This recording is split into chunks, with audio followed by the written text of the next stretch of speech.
Shri Swami Samarth. तुळ राशीसाठी August महिना अनेक प्रकारे अनुकूल ठरू शकतो.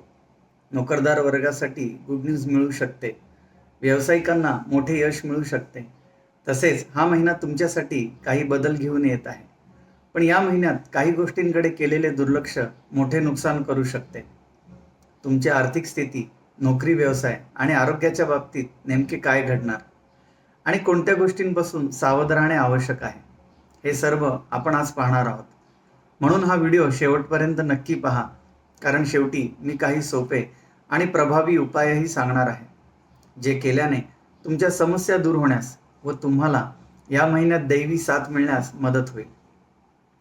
आणखी एक महत्त्वाची बाब, इथे दिलेली माहिती फलादेश हा तुमच्या चंद्र राशीवरून सांगितलेला आहे, परंतु तुमच्या वैयक्तिक कुंडलीतील ग्रहस्थिती, ग्रहयोग, महादशा, तुमची लग्न राशी यानुसार फलादेशात मोठा फरक पडू शकतो. तुम्हाला वेगळ्या परिस्थितीला सामोरे जावे लागू शकते. वैयक्तिक कुंडलीवरून मार्गदर्शनासाठी तुम्ही स्क्रीनवर दिलेल्या व्हॉट्सॲप नंबरवर मेसेज करू शकता. चला तर मग सर्वात आधी पाहूयात या महिन्याची मुख्य ग्रहस्थिती. सूर्यदेव महिन्याच्या सुरुवातीला कर्क राशीत असतील आणि 17 ऑगस्ट रोजी ते स्वतःच्या सिंह राशीत म्हणजे तुमच्या लाभस्थानात प्रवेश करतील, जिथे आधीच केतूही आहे. त्यामुळे या महिन्यात तुम्हाला एखादा मोठा धनलाभ, खास करून विदेशातून किंवा वडिलोपार्जित प्रॉपर्टीमुळे होऊ शकतो. तसेच तुमची अध्यात्मामध्ये प्रगती करण्याची इच्छा होईल.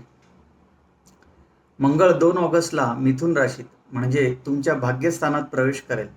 बुध पूर्ण ताकदीने 5 ऑगस्ट रोजी कर्क राशीत व नंतर 22 ऑगस्ट रोजी सिंह राशीत म्हणजे तुमच्या लाभस्थानात प्रवेश करेल, जिथे आधीच सूर्य व केतू आहेत. गुरुग्रह त्याच्या उच्च राशीत असतील. शुक्र 1 ऑगस्टलाच कन्या राशीत म्हणजे तुमच्या व्ययस्थानात प्रवेश करेल.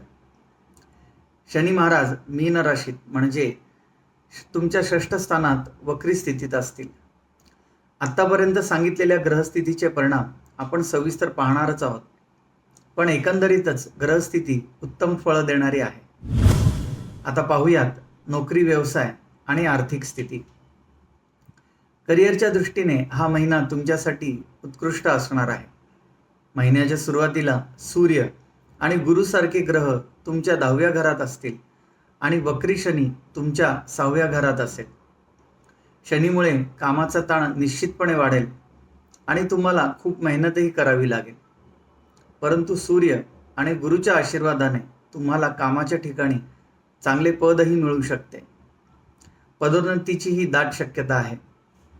नोकरीत उत्कृष्ट लाभ मिळतील आणि कामाच्या ठिकाणी तुमचा प्रभाव वाढेल. हा महिना व्यावसायिकांसाठीही चांगला असेल. 7व्या घराचा स्वामी मंगळ 9व्या घरात विराजमान होईल. तुम्ही व्यवसायासंबंधित लांबचे प्रवास कराल, ज्यामुळे नवीन संपर्क प्रस्थापित होतील. व्यवसायात नफा मिळेल आणि तुमच्या व्यवसायाची स्थिती अधिक मजबूत होईल. आर्थिकदृष्ट्या हा महिना तुमच्यासाठी मध्यम ते चांगला असण्याची शक्यता आहे. महिन्याच्या सुरुवातीला 6व्या घरात असलेला वक्री शनी 12व्या घरावर दृष्टी टाकेल. 9व्या घरात असलेला मंगळ देखील संपूर्ण महिनाभर 12व्या घरावर दृष्टी टाकेल. या 3 ग्रहांच्या एकत्रित प्रभावामुळे तुमचा खर्च स्थिर असेल आणि काही ना काही खर्च कायम राहतील. तरीही 10व्या घरात गुरु आणि सूर्य तसेच 11व्या घरात केतू असल्यामुळे तुमच्या उत्पन्नातही वाढ दिसून येईल. उत्तरार्धात लाभस्थानात केतू, सूर्य आणि बुध या 3 ग्रहांच्या उपस्थितीमुळे तुमची आर्थिक समृद्धी वाढेल आणि धनप्राप्तीचा मार्गही मोकळा होईल. तुम्हाला अनेक मार्गांनी धन मिळण्याची शक्यता आहे. आरोग्याच्या दृष्टीने हा महिना काहीसा चिंतेचा असेल.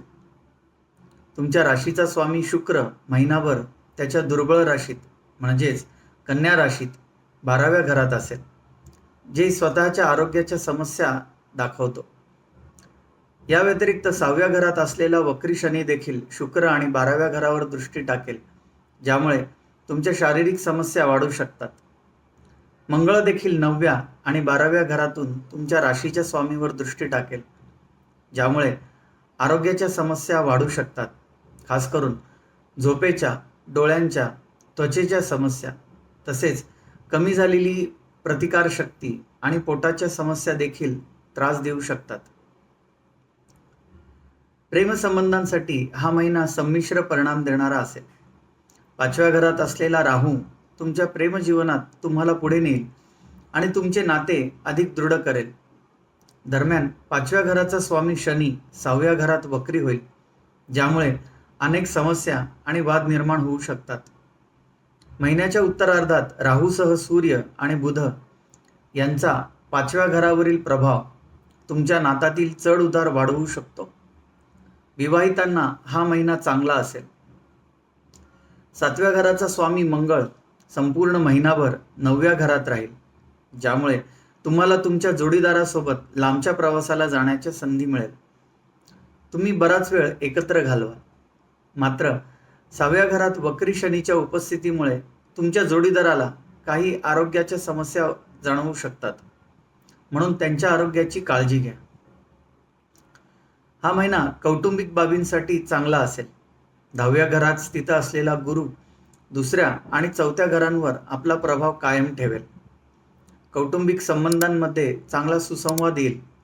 तुमच्या वडिलांचे आरोग्य काही प्रमाणात स्थिर होईल, परंतु तुमच्या आईला आरोग्याच्या समस्यांना सामोरे जावे लागू शकते. त्यामुळे तुम्हाला त्यांच्या आरोग्याची काळजी घ्यावी लागेल. तुमच्या मोठ्या भावंडांसोबत काही मतभेद होऊ शकतात, परंतु कोणताही मोठा संघर्ष होणार नाही. आता पाहूयात उपाय. तुम्ही शुक्रवारी शुक्राच्या बीज मंत्राचा जप करावा. दररोज श्री दुर्गा चालीसाचे पठण करणे तुम्हाला अत्यंत लाभदायक ठरेल. एकंदरीतच तुळ राशीसाठी ऑगस्ट महिना सर्वच बाबतीत अनुकूल असेल. करिअर, नोकरी, व्यवसाय तसेच आर्थिक स्थिती या सर्व बाबतीत चांगली आघाडी राहील. आरोग्याकडे मात्र थोडी लक्ष द्यावे लागेल. तुमचे दर महिन्याचे राशी भविष्य तसेच इतर ज्योतिष, धार्मिक, आध्यात्मिक माहितीपर व्हिडिओ पाहण्यासाठी चॅनलला आत्ताच सबस्क्राईब करा. व्हिडिओला नक्की लाईक करा आणि तुळ राशी असलेल्या तुमच्या मित्रमैत्रिणींना किंवा परिवारातील व्यक्तींसोबत हा व्हिडिओ नक्की शेअर करा. भेटूया पुढील व्हिडिओमध्ये. सुहास दाणी, स्वामी ज्योतिष केंद्र.